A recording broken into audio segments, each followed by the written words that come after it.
Dans cette quatrième partie, nous allons changer la taille des classeurs lors du stretch et du squash. Pour arriver à notre but, nous devons diviser par la distance entre le haut du ballon et le bas du ballon. Et le résultat de cette division va être affecté au scale X et scale Z du cluster haut et scale X, scale Z du cluster bas. Commençons tout d'abord par savoir la distance entre le haut du ballon et le bas du ballon. Pour cela, nous allons utiliser la distance tool. Donc nous allons aller sur la vue de face, on clique deux fois sur le bouton espace, puis on va sur le menu create measure tool, on va choisir distance tool. On va cliquer sur le bouton X pour snapper à la grid, puis encore cliquer sur le bouton X pour snapper à la grille de haut, et on clique sur le bouton entrée pour affirmer. Donc on a reçu une distance dimension qui dit la distance entre le haut et le bas qui est égale à 2. D'accord? Donc maintenant, ce que l'on veut, c'est diviser le numéro 2 par cette distance. Puis, le résultat de cette division sera affecté au classeur haut, au classeur bas pour le scale X et le scale Z. Nous allons tout d'abord sélectionner les deux clusters du haut et du bas.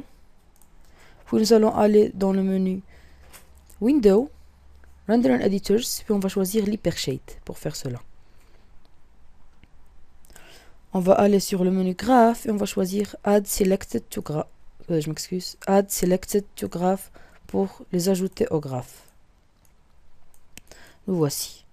Nous voulons maintenant ajouter cette valeur ici. Donc cette valeur, elle est sur le shape de cet objet. Donc on va cliquer sur la flèche basse dans votre clavier pour aller au shape. Puis on va aller sur Graph, Add Selected to Graph. Maintenant, nous allons ajouter le node qui va nous permettre d'effectuer la division. Donc on va aller sur le menu Create, puis on va choisir General Utilities, puis on va choisir Multiply Divide. Comme je vous ai dit tout à l'heure, nous voulons une division. Donc on va changer l'opération depuis Multiply à Divide. Puis nous voulons diviser le nombre 2 par la valeur de la distance. Donc input 1 c'est le nominateur et input 2 c'est le dénominateur. Input 1 est le numérateur, input 2 c'est le dénominateur. Donc nous allons donner une valeur à 1 pour le x et à 2 pour le x et 2 pour le z, comme ceci. Nous allons, et pour les dénominateurs, ils vont recevoir la valeur de la distance. Donc, nous allons aller ici. Ce que vous voyez, cette forme-là. On va cliquer avec le bouton droit de la souris et on va choisir distance. Puis, on va aller dans les inputs de Multiply Divide et on va aller sur input 2x, qui est celle-là, cette case ici.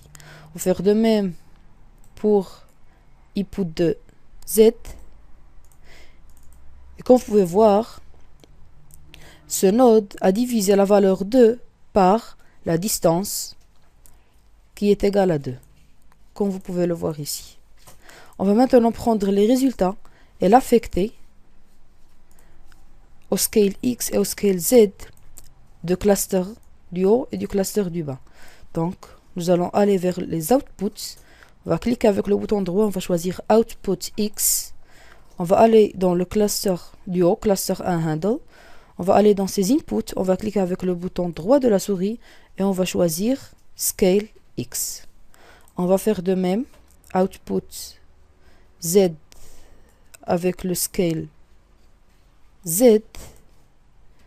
Puis pour le deuxième, Output X, Scale X. Output Z, Scale Z.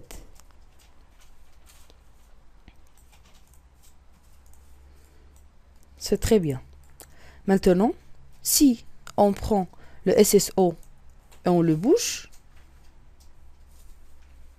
vous pouvez voir qu'on n'a pas encore eu de résultat. Pourquoi? Eh bien, je vous ai dit tout à l'heure que le cluster, ici, va recevoir la valeur de 2 divisé par la distance.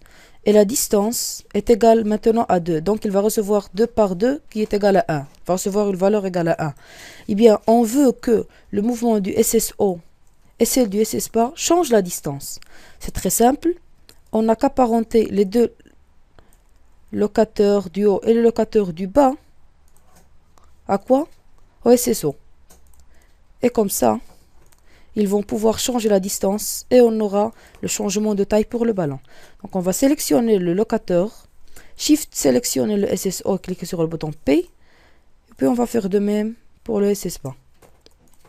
Maintenant, quand on bouge le SSO en haut, vous pouvez voir que la distance devient plus grande entre le haut du ballon et le bas du ballon.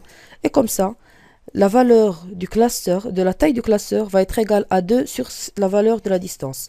Si par exemple la distance est égale à 4, donc si on entre une valeur ici égale à 2, la distance va être égale à 4, la taille du cluster, du haut et du bas, va être égale à 2 sur 4, c'est-à-dire 0,5. Donc si on sélectionne le cluster, vous allez voir qu'elle est égale à 0,5.